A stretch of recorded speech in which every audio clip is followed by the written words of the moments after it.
Are we recording right now? My name's Christian Kiernan. I'm 21 years old. I lived in Escondido my whole life.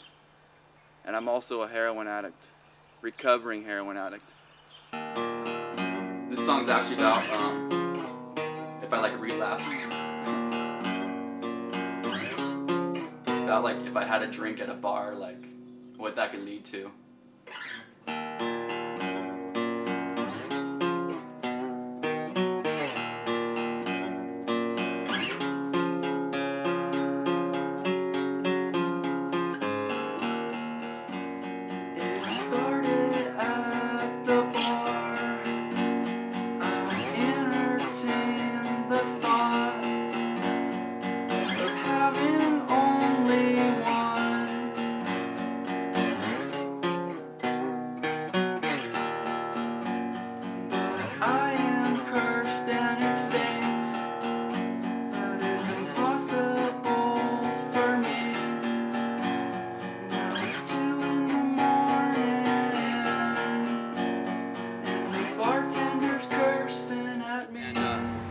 I did every drug in the book, really.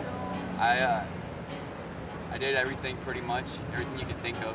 You know, I mean, if you thought about I haven't done barbiturates, you know, shit that's really hard to get a hold of. But all the common shit, you know, is I've done. And my drug of choice is opiates. That's what really brought me my addiction out. I never really felt like an addict until I discovered opiates. Until I got prescribed pain pills when I broke my hand. And after I recovered from my fucking pain pill, after I recovered from my hand injury, one of my best friends at the time also had a pain pill prescription. So we just kept on getting them. Our prescriptions ran out, and I knew a homie that sold Norcos.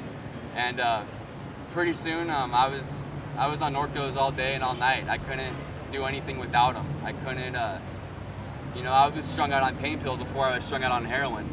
I needed opiates to get on with my day, to wake up, to go to work. You know, if I was hungover, I would take some pain pills, and it would instantly make me better and get me on my game. You know, make me able to serve tables. It would make my eyes look legit. It would make my pupils small. It would make me look sober. That's what I loved about opiates. Whether it's heroin or pain pills, it's like that constant, it's like the instant rush of euphoria and happiness that just goes through my brain and just I feel it go through my whole body. Anyways, OxyContin quickly led to heroin, which heroin is important for me to cover because, you know, people think, heroin, you know, that's a serious thing, and it is a serious problem, especially when you're young, you know. At any age, it's a serious problem, but that's the drug that really brought me to my rock bottom.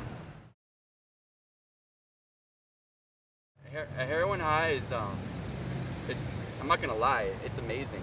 It's my favorite feeling in the world. I choose it over sex any day.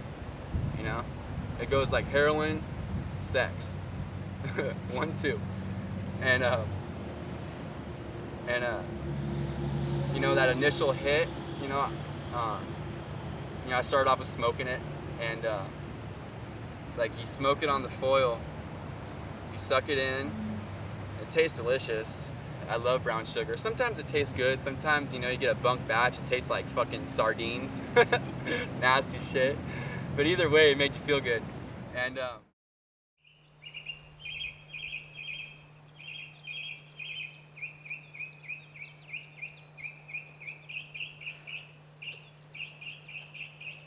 yeah, I was thinking about it the other day. I almost was crying about it, thinking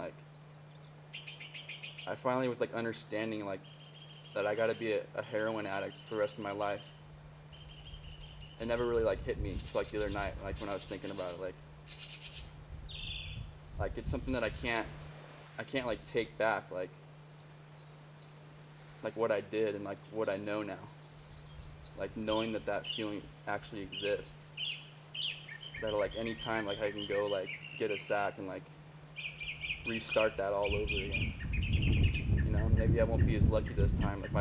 the ice is running thin, like with my parents and like people's like respect for me, and like I'm just starting to get people's trust back, and people are starting to like respect me again, like my family, my friends, and like that could all be robbed from me like just as quick as like I got hooked, you know. Um,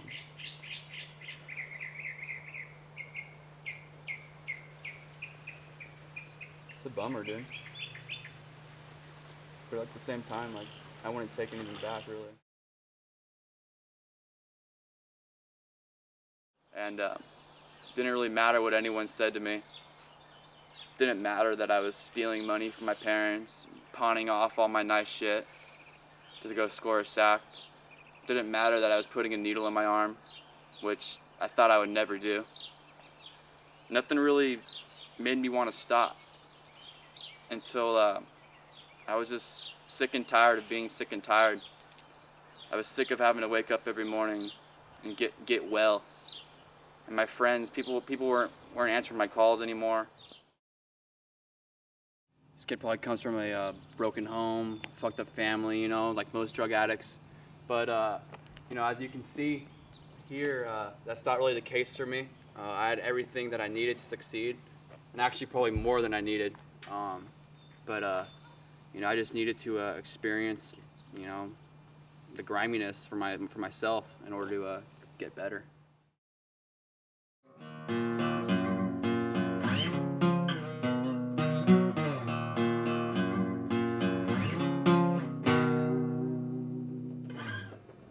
Right now, that's all about recovery, and I can't get out of this habit of like writing about my drug days. And I don't know if it's a good or a bad thing, but it makes for some real music. And you know, I figure if I'm not doing drugs, then I'm doing something right. And you know, like there are days that go by where like it's really hard for me to like not get a sack. And I call my sponsor. You know, I did what they told me to do, like what rehab told me to do. I got a sponsor, and I go to AA meetings, and I surround myself with good people. And you know, my parents try to keep me busy right now. I look for a job, but you know, realistically, I still wake up alone every day in a house where I used to use in, and I still got my phone numbers. You know, I could go relapse at any time. And you know, it's not just like, oh, I go relapse and I'm back into it, you know, which I think will be the truth, because I am powerless, and I've admitted that in my first step. I'm powerless over drugs and alcohol, you know, but like my like dope fiend mind still tells me like, oh, go get a sack today, just do it today and don't do it tomorrow and don't do it the next day, you know, just treat yourself, you know, you've been doing so good. Just treat yourself today and don't run to it tomorrow, and therefore I won't get strung out. So I'll be okay, but like, I gotta look at that as like a lie, because I know that if I do it one day, like that's gonna make the next time easier, and it's gonna screw away all my clean days too, and like, that's like just not something I wanna do, because like, having 80 days clean is like empowering to me. Having 0 days clean would just be like, ugh, like, why not use again, you know? So I stay away from that shit as much as possible, because I know the dangers of it now.